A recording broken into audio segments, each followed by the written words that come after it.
అయోధ్యలో బాలరాముడి దర్శనానికి trust schedule ఖరారు చేసింది. ప్రతిరోజు రామయ్యకు 6 సార్లు హారతులిస్తారు. ఉదయం 6 గంటల నుంచి 11:30, తిరిగి మధ్యాహ్నం 2 గంటల నుంచి రాత్రి 7 వరకు స్వామివారిని దర్శించుకోవచ్చు.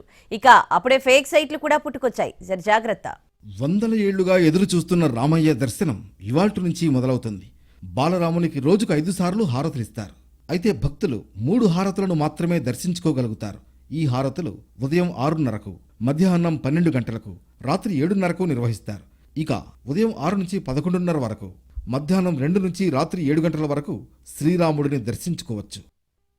దర్శనం కోసం శ్రీరామ జన్మభూమి తీర్థక్షేత్రం అధికారిక వెబ్సైట్కి వెళ్లి రిజిస్ట్రేషన్ చేసుకోవాలి. మొబైల్ నెంబర్తో లాగిన్ కావాలి. ఓటీపీ నమోదు చేశాక ఓపెన్ అయ్యే పేజీలో దర్శన్ ఎంపికపై క్లిక్ చేశాక ప్రత్యేక పేజీ వస్తుంది. అందులో శ్రీరాముని దర్శనం చేసుకోవాలనుకుంటున్న తేదీ, సమయం, మీతో పాటు వచ్చేవారి సంఖ్య, దేశం, రాష్ట్రం, మొబైల్ నెంబర్, ఫోటోను అప్లోడ్ చేయడంతో బుకింగ్ పూర్తవుతుంది. శ్రీరాముని హారతులను చూడాలనుకుంటే ప్రత్యేకంగా బుక్ చేసుకోవాలి. 24 గంటల ముందు మెసేజ్ లేదా మెయిల్ వస్తుంది. ఆఫ్లైన్లో టికెట్లు పొందాలనుకుంటే ఆలయం సమీపంలోని కౌంటర్ వద్దకు వెళ్లి ప్రభుత్వం ధృవీకరించిన గుర్తింపు కార్డును చూపించి టికెట్ పొందవచ్చు. 10 ఏళ్ల కన్నా తక్కువ వయసున్న పిల్లలకు టికెట్ అవసరం లేదు. దర్శనం కోసం టికెట్తో పాటు ఐడి ప్రూఫ్ను ఖచ్చితంగా వెంట తీసుకువెళ్ళాలి.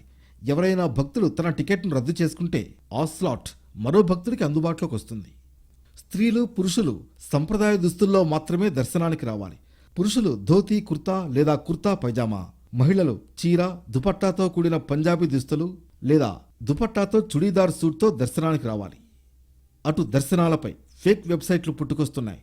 దర్శనం కల్పిస్తామంటూ కొన్ని నకిలీ సైట్లు ప్రారంభమయ్యాయి. ఈ వ్యవహారాన్ని గుర్తించిన యూపీ పోలీసులు విచారణకు ఆదేశించారు.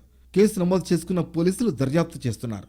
అటు దర్శనం పేరుతో ఉన్న వెబ్సైట్ల గురించి జాగ్రత్తగా ఉండాలని హెచ్చరించారు. ఈ వ్యవహారాన్ని గుర్తించిన అధికారులు విచారణకు ఆదేశించారు.